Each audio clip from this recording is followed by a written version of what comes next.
Hi, my name is Brian and I'm the 3D print creator. In this video I will show you some examples of different types of wood that I use with my laser engravers.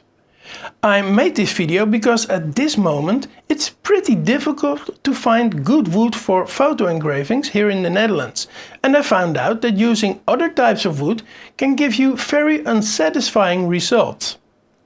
At first I show you 3 engravings that I made on 3 types of wood. The first engraving is made on birch, which I use in my fireplace. As you can see, the photo looks pretty decent and the ear rings in the wood are visible. I normally don't use this type of wood for laser engravings, but I might do this in the future because I quite like the results. The second engraving is made with the same settings in Lightburn. This engraving is made on a piece of 3mm wood of which I don't know the origin.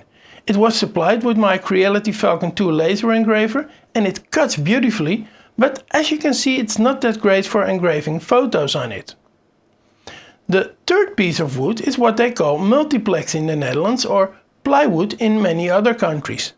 This type of wood comes in many varieties and I think it's compressed birch, but it has some irritating fibers in it and a very smelly type of glue is used to hold the fibers together.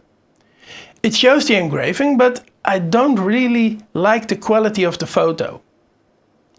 In the next sample you can see that you really have to subscribe to this channel for more tips and tricks about laser engraving and 3D printing.